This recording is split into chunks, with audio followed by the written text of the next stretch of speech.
Assalamualaikum warahmatullahi wabarakatuh. Hai adik-adik, bagaimana kabarnya hari ini? Semoga adik-adik semua dalam keadaan sehat. Di video kali ini, kita akan membahas tentang interaksi dalam suatu ekosistem.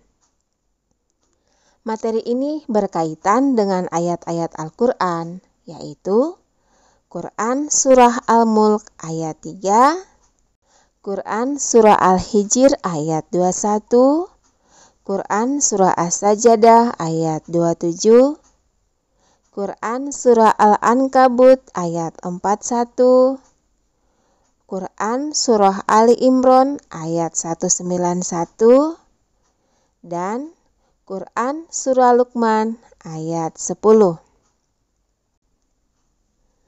Jika adik-adik melihat bagian kecil ekosistem, seperti pada kegiatan sebelumnya, adik-adik dapat mengetahui hubungan keterkaitan di antara organisme yang terdapat dalam suatu ekosistem tersebut.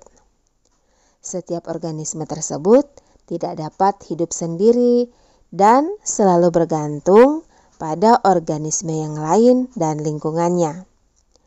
Saling ketergantungan ini akan membentuk suatu pola interaksi.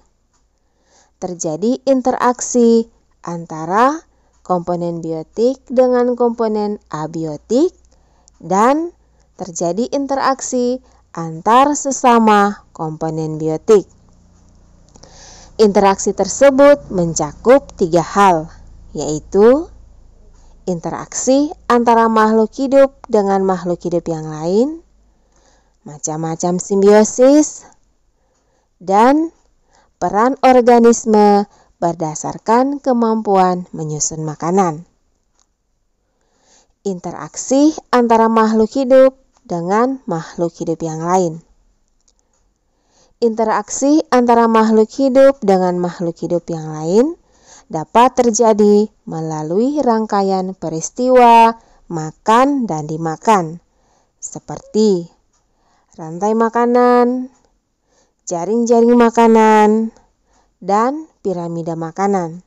Selain itu, melalui bentuk hidup bersama, yaitu simbiosis. Rantai makanan.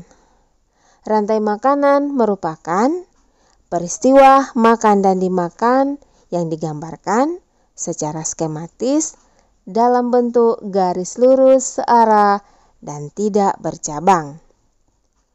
Pada rantai makanan, produsen menempati tingkat trofik pertama. Herbivora menempati tingkat trofik kedua. Karnivora menempati tingkat trofik ketiga, dan seterusnya. Dari rantai makanan tersebut akan terjadi perpindahan energi atau aliran energi dari produsen ke konsumen tingkat 1 hingga ke konsumen puncak.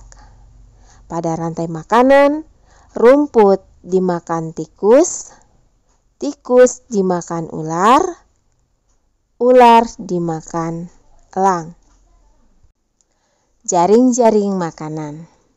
Jaring-jaring makanan merupakan beberapa rantai makanan yang saling berhubungan membentuk suatu jaring-jaring makanan. Jaring-jaring makanan berawal dari produsen dan diakhiri dengan pengurai. Bahan-bahan yang diuraikan akan digunakan kembali oleh produsen sehingga daur materi dan energi tidak akan putus. Piramida makanan. Piramida makanan merupakan suatu piramida yang menggambarkan perbandingan komposisi jumlah biomasa dan energi dari produsen sampai konsumen puncak dalam suatu ekosistem. Komposisi biomasa dan jumlah energi yang terbesar terdapat pada produsen yang menempati dasar piramida.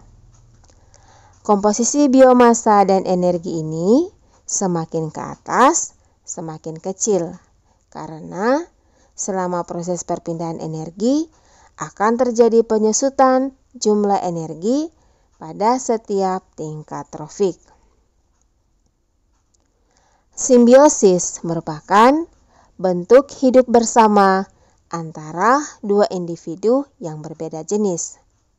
Ada 3 macam simbiosis, yaitu simbiosis mutualisme, simbiosis komensalisme, dan simbiosis parasitisme. Simbiosis mutualisme merupakan hubungan antara dua jenis organisme yang saling menguntungkan. Contoh, kupu-kupu dengan tumbuhan berbunga. Simbiosis komensalisme merupakan hubungan antara dua jenis organisme, salah satu diuntungkan dan yang lain tidak dirugikan dan tidak diuntungkan. Contoh, tanaman anggrek dengan pohon yang ditumpanginya. Simbiosis parasitisme merupakan hubungan antara dua jenis organisme yang merugikan salah satu pihak, sedang pihak lain diuntungkan. Contoh, tumbuhan tali putri dan pohon inangnya.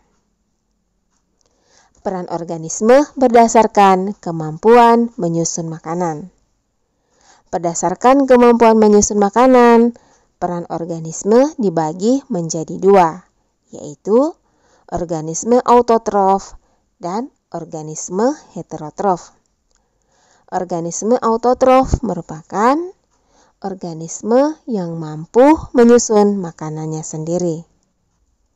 Organisme heterotrof berdasarkan jenis makanan dibagi menjadi 3, yaitu herbivora merupakan hewan pemakan tumbuhan, karnivora merupakan hewan pemakan daging, dan omnivora merupakan hewan pemakan segalanya.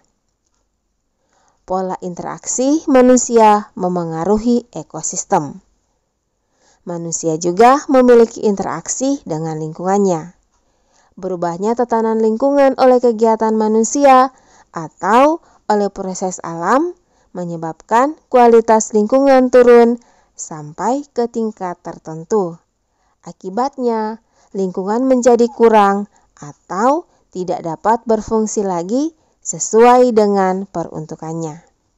Oke adik-adik, itulah materi pembelajaran kita kali ini. Terima kasih atas perhatiannya. Mohon maaf jika ada kesalahan. Wassalamualaikum warahmatullahi wabarakatuh.